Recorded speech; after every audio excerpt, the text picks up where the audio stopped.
ബോസേ, ആ പ്രതാപവർമ്മ വീണ്ടും പണി തുടങ്ങിയല്ലോ. എന്നെ പ്രൊഡ്യൂസർ അസോസിയേഷനിൽ നിന്ന് വിളിച്ചിട്ടുണ്ട്. എന്താ വേണ്ടേ? അവര് വിളിച്ച സ്ഥിതിക്ക് തന്നെ ഏതായാലും പോണം. പോയില്ലേ മോശമാ. താനും കൂടെ ഒന്ന് കയറി കൊടുക്കും. ബാക്കിയുള്ള കാര്യം നമുക്ക് നോക്കാം. സതീശ പറയടാ. പ്രതാപൻ സാറിന്റെ മകൻ കുറച്ച് പുതിയ ടീമായിട്ട് ഇവിടെ വന്നിട്ടുണ്ട്. ഞാൻ പറഞ്ഞോളാം. എന്തെങ്കിലും ഉണ്ടെങ്കിൽ വിളിക്കണേ. എന്താണ് സതീശന് വിശേഷം? പ്രതാപന്റെ മോൻ പുതിയ പണി ഒപ്പിക്കുന്നുണ്ട്. നമ്മുടെ നിന്ന് പൈസ മേടിച്ചപ്പോ ഈട് തന്ന പൊള്ളാച്ചിയിലെ ഡാൻസ് ബാറില്ലേ, അതിപ്പോ മറിച്ചു വയ്ക്കാനുള്ള പുതിയ പ്ലാനിങ് നടക്കുക. പുറത്തു നിന്നുള്ള ഏതോ ടീമാ. ആ ഡാൻസ് ബാർ കണ്ട് അടിച്ച് പൊളിച്ചാലോ? ചുമ്മാ തരീടേ. ഗണപതി, നീ വണ്ടി ബാറിലേക്ക് വിട്. എപ്പോ വിട്ടെന്ന് ചോദിച്ചാൽ മതി. അവന്റെ കച്ചവടം എങ്ങനെയുണ്ടെന്ന് നോക്കാം. Okay boss.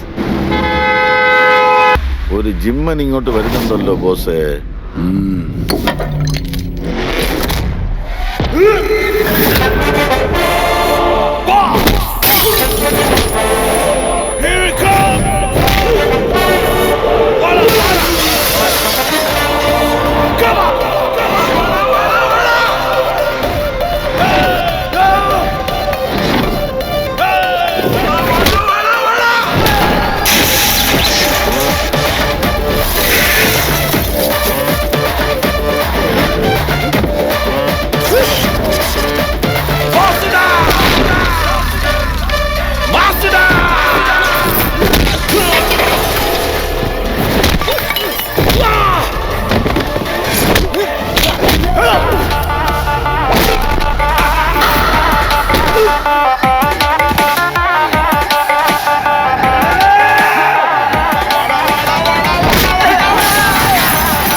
നിന്റെ അപ്പൻ എന്നോട് മേടിച്ച കാശിന് ഈടായിട്ട് എനിക്ക് എഴുതി തന്ന ഈ ബാറ് നീ ഞാൻ അറിയാതെ വിൽക്കാൻ നോക്കും.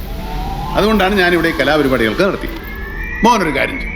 ഇന്നിവിടെ ഉണ്ടായ നാശനഷ്ടങ്ങളുടെയും പരിക്കലുടെയും ആശുപത്രി ചെലവിന്റെ ഒക്കെ ഒരു അക്കൗണ്ട് ഉണ്ടാക്കി മോന്റെ അപ്പനെടുത്ത് അയച്ചു കൊടുക്കും. എന്നിട്ട് അപ്പനെ വിളിച്ച് പറ, ഇന്നത്തെ താണ്ഡവ ബാറിലെ ഐറ്റം ഡാൻസ് ബോസിന്റെ ആയിരുന്നു.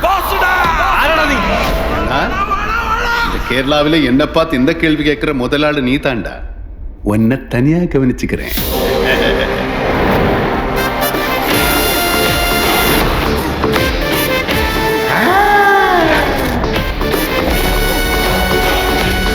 നിങ്ങളിത് വാങ്ങിക്കാൻ വന്നാണോ? അതെ. കിട്ടിയത് തന്നെ. ഇടി കിട്ടായിരുന്നത് ഭാഗ്യം. പിന്നെ ബോസിന്റെ ഫൈറ്റ് ചെയ്യാൻ ഫേസ്ബുക്കിൽ എടുത്തേ. എന്തിനാ? ഇത്രയും ഗുണ്ടകളെ ഇടിച്ച് പറത്തിച്ച ബോസിന് എത്ര ലൈക്ക്. പണിയെടുക്കാൻ ഇങ്ങനത്തെ ആൾക്കാരെ കൂടെ എടുക്കണം. ആക്ഷനും കോമഡി എന്തായാലും ഒരു മാസം. ഞാനോ? നിങ്ങളെ വെറും കൂറ. ആര് കയറി അലമ്പുണ്ടാക്കി എന്ന് പറഞ്ഞ് അവന്റെ പേര് കേസ് കൊടുക്കാനുള്ള ബുദ്ധി നീ എനിക്ക് പറഞ്ഞു തരണ്ട. എനിക്ക് അവനെ പൂട്ടേണ്ടത് ഇതുപോലൊരു ചീള് കേസിലല്ല.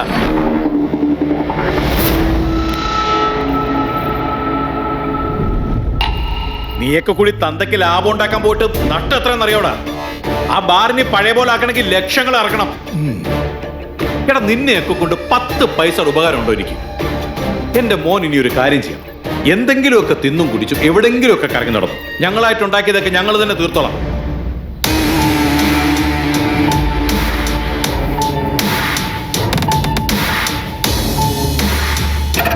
ഒന്ന് പറഞ്ഞ തന്റെ ചെറുക്കൻ ഭാഗ്യവാനാ. ആ ബാറ് കിടക്കണ കിടപ്പ് കണ്ട പെറ്റ തള്ള സഹിക്കൂല.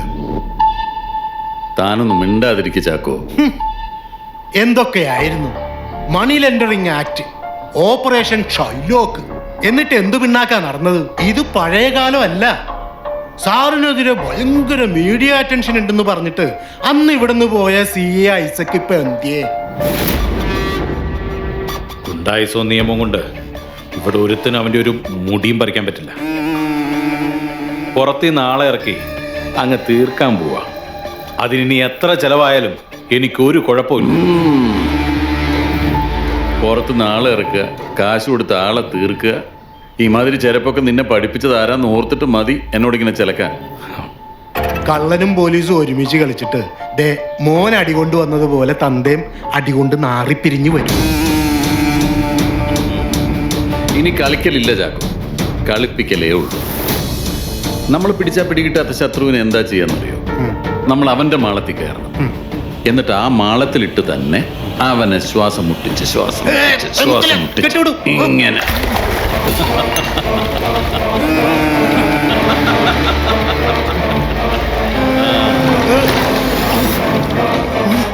ഒരുപാട് നാവാടിയ ഇതുപോലെ പെടഞ്ഞു തീരും.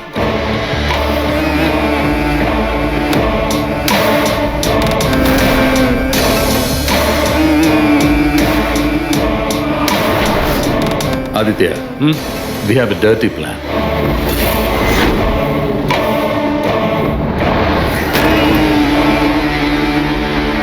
നമ്മളെയൊക്കെ ഇവിടെ വിളിച്ചു വരുത്തിയിട്ട് ഇയാൾ കുന്തം വിഴുങ്ങുപോലെ ഇരുന്നാൽ എങ്ങനെയാ? ഞങ്ങൾ കുറച്ചു പേർക്കൂടെ സിനിമ എടുക്കണമെങ്കിൽ ഇയാളെ ഗുണ്ടകളിൽ പേടിക്കലെന്ന് വെച്ചാൽ സെക്രട്ടറി ഇതിനൊരു തീരുമാനമുണ്ടാക്കണം. അതിന് ഇയാളെ പറഞ്ഞിട്ട് എന്താ കാര്യം? ഇയാളെ മുന്നിൽ നിർത്തി കളിക്കുന്നത് മൊത്തം മറ്റവനല്ലേ? എന്റെ സെറ്റിൽ കയറി അലമ്പുണ്ടാക്കിയതിന് അവനെ പൊക്കാൻ നോക്കുമ്പോ തടസ്സം വരുന്നു മുഴുവൻ ഇയാടെ പേരാ. ഒന്നെങ്കിൽ താനിത് ഏറ്റു പറഞ്ഞ് ഇത് നൂരണം. അതല്ല അവന്റെ സൈഡ് നിൽക്കാനാണ് പ്ലാനെങ്കിൽ മലയാളത്തിലെ പഴയ പ്രൊഡ്യൂസറാണ്, പാവപ്പെട്ടവനാണെന്നുള്ള സെന്റിമെന്റ്സ് ഒക്കെ ഞങ്ങളങ്ങ് മറക്കും. താൻ എന്തെങ്കിലും ഒന്ന് തൊള്ള തുറന്ന് പറയടോ. ഇങ്ങനൊരു മീറ്റിംഗ് ഉണ്ടെന്ന് പറഞ്ഞപ്പോ ഈ പരിപാടിയിൽ എന്തായാലും പങ്കെടുക്കണമെന്ന് പറഞ്ഞത് ബോസാ. കാശ് വാങ്ങി മുങ്ങി നടക്കുന്നവന്മാരും ഫോൺ എടുക്കാത്തവന്മാരും ഒക്കെ ഒന്നിച്ചു കൂടുന്ന ഒരു പ്ലേസ് ഇതാന്നാ ബോസ് പറഞ്ഞത്. അപ്പൊ അതുകൊണ്ട് നിങ്ങൾക്കൊക്കെ എന്തെങ്കിലും ചോദിക്കാനോ പറയാനോ ഉണ്ടെങ്കിൽ മൂപ്പരോട് നേരിട്ടായിക്കോണം.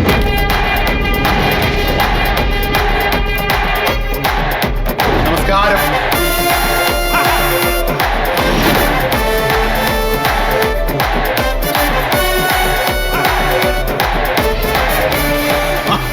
തമ്പിച്ചായൻ ഇവിടെ ഇരിക്കുമായിരുന്നു. സാറ്റലൈറ്റ് കിട്ടിയിട്ട് എന്റെ കാശരാന്ന് പറഞ്ഞ് ശൂന്യാകാശത്തോട്ട് പോയിട്ട് ഒരു വിവരമില്ലല്ലോ.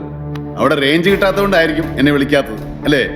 ഇന്ന് വൈകുന്നേരം 5 മണിക്കുള്ളിൽ എന്റെ കാശ് തന്നില്ലെങ്കിൽ തന്റെ ആ ഓട്ട ചാനലിൽ കയറിയിരുന്ന് ഇന്ന് വൈകുന്നേരത്തെ 7 മണി ന്യൂസ് ഞാൻ വായിക്കും. ഞാൻ വായിച്ചറിയാവുന്നു. ആകെ അവിടെ കൈപ്പോ.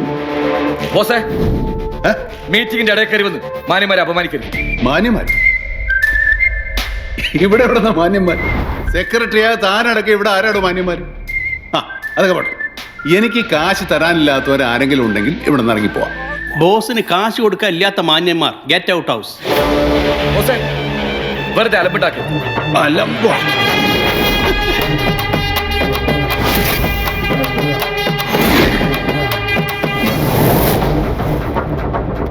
സെക്രട്ടറി, ദാണ്ട് ആ ഫോണിൽ നോക്കി കുത്തിരിക്കുന്നതിന്റെ സെറ്റിലല്ലാതെ ഞാൻ വേറെ എവിടെയെങ്കിലും കയറി അലമ്പുണ്ടാക്കിയിട്ടുണ്ടോ? ഇല്ല. ഇവൻ ഗ്യാരണ്ടി ആയിട്ട് എഴുതുന്ന സ്ഥലം വിറ്റാൽ പോലും പലിശ ഒക്കത്തില്ല, പിന്നല്ലേ മുതൽ. എന്നിട്ട് ഞാൻ 6 മാസം ഉണ്ടായിരുന്നു. എന്തുകൊണ്ടാ? നിങ്ങൾ നേരത്തെ പറഞ്ഞില്ലേ മാന്യത. അത് കാശ് മേടിച്ച് നക്കിയവനില്ലെങ്കിലും എനിക്കുള്ളത് കൊണ്ടാ. ഏത് മാന്യത? ഒരു പടം പിടിക്കാനുള്ള കാശ് ഞാൻ ഇവന്റെ പുറകെ നടന്ന് പെട്രോൾ അടിച്ചും ഫോൺ വിളിച്ചും കളഞ്ഞിട്ടുണ്ട്. ഈ കാശ് എങ്ങനെ മേടിക്കണമെന്ന് എനിക്കറിയാം. മിസ്റ്റർ പ്രതാപവർമ്മ തമ്പുരാൻ, ആ പുറത്ത് കിടക്കുന്ന മെഴ്സിഡസ് ബെൻസ് ആരുടെയാ? ഡ്രൈവറുടെ കയ്യിൽ നിന്ന് ആ താക്കോൽ ഞാനിങ്ങ് വാങ്ങിച്ചു.